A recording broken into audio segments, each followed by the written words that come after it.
बे जोंनि बे अफिसारफ्रा बे लेन्ड रिभिनिउ डिपार्टमेन्टनि सेक्रेटारिफ्रा सोर मा सावजादों मा खालामना थादों बिसोरलाय माने स्किमनि पार्सेन्टेज लानो थादों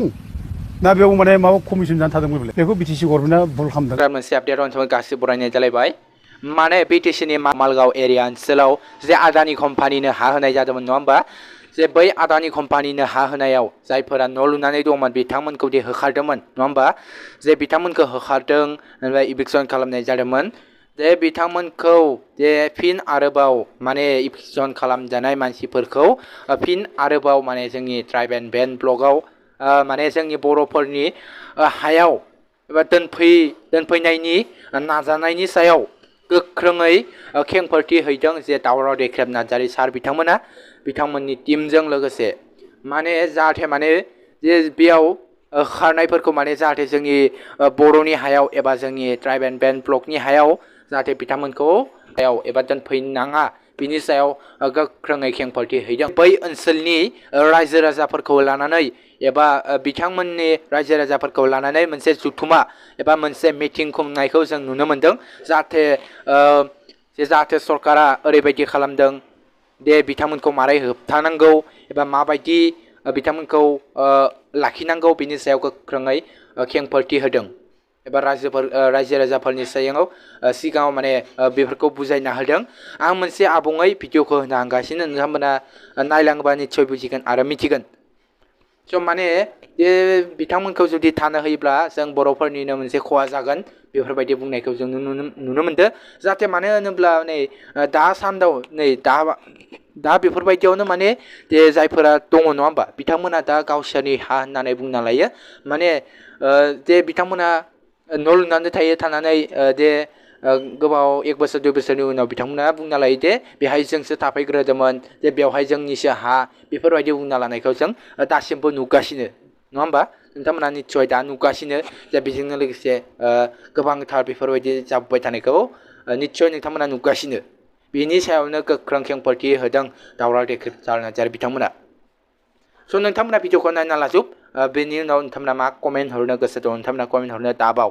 स' नायलांदो बिदिब्ला जय बर' आर्मि अफिसारफ्रा बे लेन्ड रिभिनिउ डिपार्टमेन्टनि सेक्रेटारिफ्रा सोर मा सावजादों मा खालामना थादों बिसोरलाय बिटिसिआव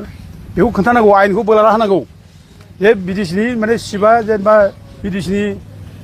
पावारा पलिटिकेल मेनफ्रा जुदि भुल मावना दोंब्ला बेखौ अफिसार शुड गाइड देम अफिसारफ्रासो गाइड खालामनांगौ नै दिस इज दा रुल्स सार बे रुल्सआ बे आयेना बे जों we can not provide land to non protected class of people in tribal block area बेखौ बिसोर खोन्थाना होनांगौ आरो बिसोर खोन्थायाब्लानो मा खालामनो हादों बे बिटिसिआवलाय बे अफिसारफ्रा बेयाव स्किमनि पार्सेन्टेज लानो थादों ना बेयाव माने माबा कमिसन जानो थादों बेलाय जोंनि दायथ'आ जाहैबाय बे गोरिब गुन्द्रा ट्राइबेलफोरखौ बोरै प्रटेक्ट खालामनो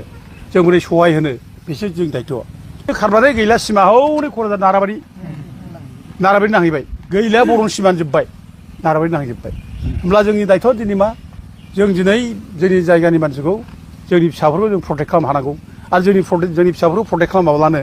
नों जुदि बेयाव माबा मोनसे इन्डास्ट्रि लाबोनानै जोंनि फिसाफोरनि हाखौ सेनानै लायोब्ला बेथ' लासै इनडाइरेक्टलि जोंनि मानसिखौ होखारनायसो बेबस्था खालामनाय जागोन ना बेबो इलिगेल आरो भारतनि थागिबि फिसा आसामनि थागिबि फिसा होनबा सोर अल्डेस्ट माने माबाया सोर थागिबि हारिया सोर बे बर'फ्रानो दा गथे बे दिनै जों माने बे जाथिनि प्रटेक्सनसो होनांगौ थागिबि फिसाफोरनि निरापद खालामनांगौ आरो बेखौ जुदि खालामाब्ला नों मालायसो हा हुनानै जोंनि जाथिनि प्रटेक्सन जेबो गैयाब्ला जों गिनानै खारनांगौ जायोब्ला बेनिफ्राय देरस'आव उननाय जेबो जानाय नङा ट्राइबेल ब्लकखौ दाना होनाय जादों दा बे हिसाबै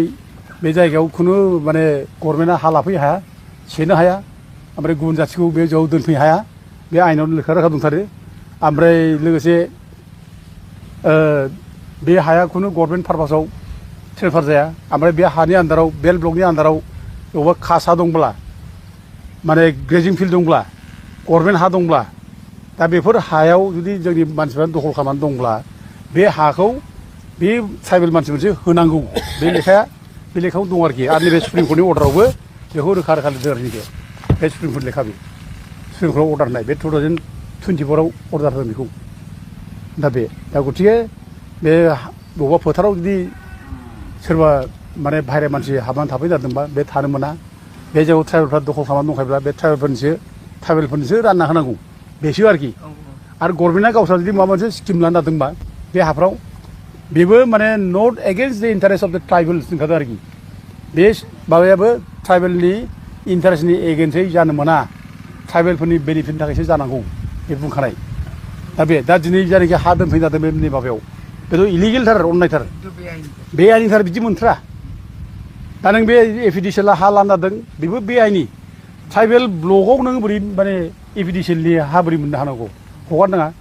बेखौ बिटिसि गभर्नमेन्टआ भुल खालामदों बेथ' माने आइना बेखौ एलाउ खालामथारा